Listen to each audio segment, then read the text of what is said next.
सतनाम।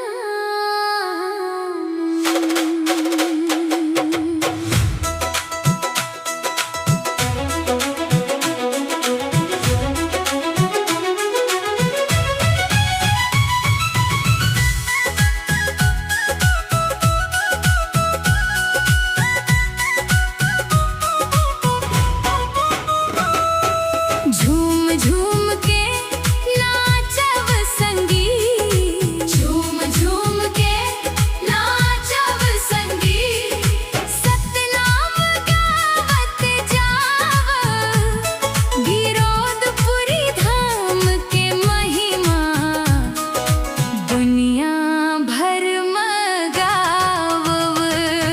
जय गुरु घासी बाबा के गूंजे चारों धाम, सत्य अहिंसा प्रेम दया के अमर हवे नाम। गिरोधपुरी के पावन धरती चंदा जैसन चमके, जैत खाम के सफेद ज्योति अंधियारा सब भागे।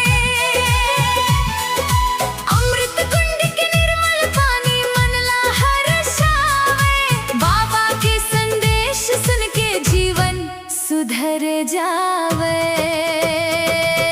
ढोल मृदंग मांदर बाजे, बाजे झांझ मंजीरा, भक्ति रस में डूबे जनता गावत गुरु कबीरा। सतनाम सतनाम कही के झूमे नर और नारी, गुरु घासी के महिमा गावत लगथे दुनिया प्यारी। जय सतनाम जय सतनाम, गुरु घासी बाबा जय सतनाम। झूम झूम के नाचव संगी, गूंजे सतनाम।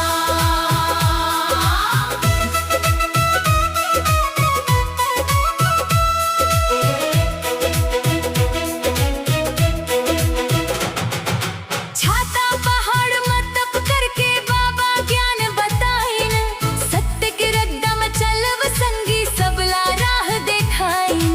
ऊंच नीच भेद मिटावव, माया प्रेम बढ़ावव, मंखे मंखे एक समान है सबला गले लगावव। गाव गाव में ज्योति जल गे बाबा के उपदेश ले, दुख पीड़ा सब दूर भग गे सतनाम संदेश ले। गिरोधपुरी धाम संगी लाखों भक्त मन आवे, जैत खाम के दर्शन करके अपन भाग जगावे। मेला भरते धाम भारी बाजे गाना बाजा, सफेद ध्वजा लहर लहर के देथे सबला राजा।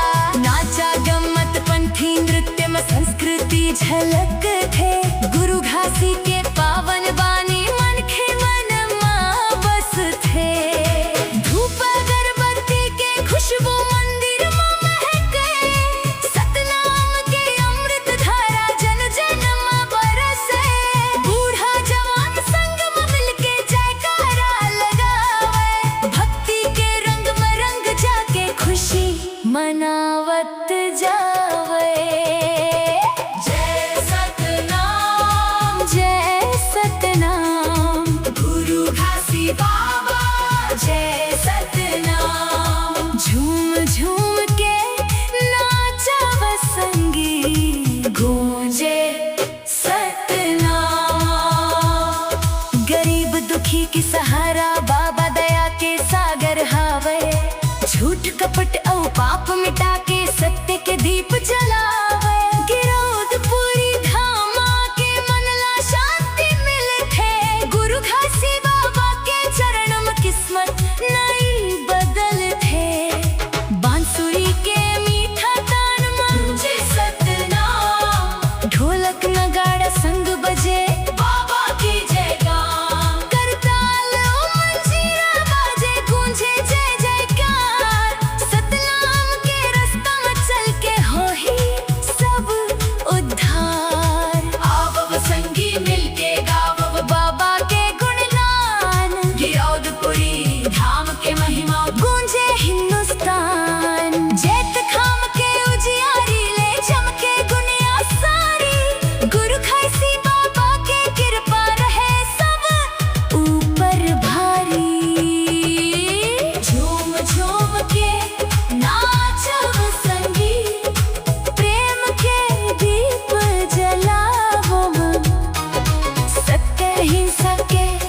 रद्दामा अपने जीवन सजावव। जय सतनाम के नारा गूंजे गली गली आओ गाँव। गिराधपुरी धाम बन रहे झूम झूम के गावव। जय सतनाम जय सतनाम खासी बाबा जय सतनाम। गिराधपुरी धाम अमर रहे झूम झूम के